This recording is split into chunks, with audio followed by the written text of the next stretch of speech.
By the summer of 1939, the writing was on the wall. Everyone in Europe knew it was about to blow up.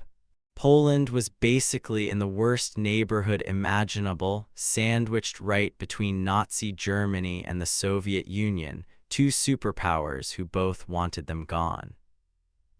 The thing that really sealed their fate was the Molotov-Ribbentrop Pact. It was a total shocker at the time because Hitler and Stalin were supposed to be sworn enemies, but they signed this non-aggression deal which was really just a massive fake-out. Publicly, it was about peace. Secretly, they'd already shaken hands on splitting Eastern Europe between them. Poland didn't stand a chance after that. Hitler still tried to fake a justification for invading. On August 31st, the SS staged that clumsy attack on the Gleiwitz radio station, dressing up murdered prisoners in Polish uniforms to make it look like Poland started it. It was a transparent lie, but it was the excuse he needed. When the invasion actually started, it didn't start with a battle, it started with terror. The Luftwaffe bombed Wieland while people were still in their beds. There were no military targets there, they just wanted to panic everyone. Minutes later, a German battleship started shelling the Polish depot at Westerplatte.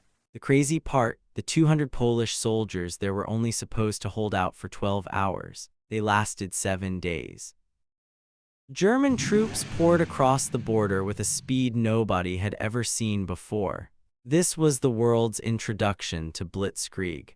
The Polish army actually put up a hell of a fight. At Mokra, the cavalry brigade took out German tanks using anti-tank guns, but they were just overwhelmed by the sheer numbers and tech.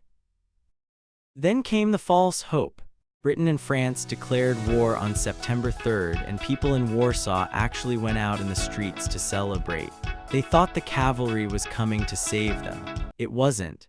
The Allies basically sat on their hands in the West, the phony war, leaving Poland to fight the German war machine entirely alone. By mid-September, the Germans were at the gates of Warsaw.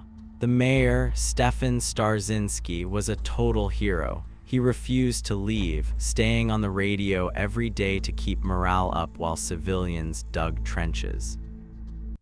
But the final nail in the coffin came on September 17th. The Soviet Union invaded from the east. Caught in a vice between the Germans and the Russians, the defense collapsed.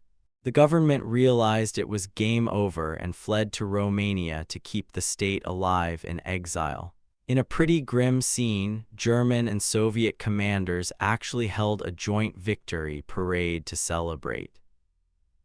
Warsaw eventually surrendered, and the country was carved up just like Hitler and Stalin planned. But here's the kicker: even though the army was beaten, the war wasn't over for the Poles. Pilots escaped to fly for the British RAF, and back home the resistance went underground. It ended up being the biggest resistance movement in all of occupied Europe. The 1939 campaign was a disaster, but it started a fight that lasted 6 years.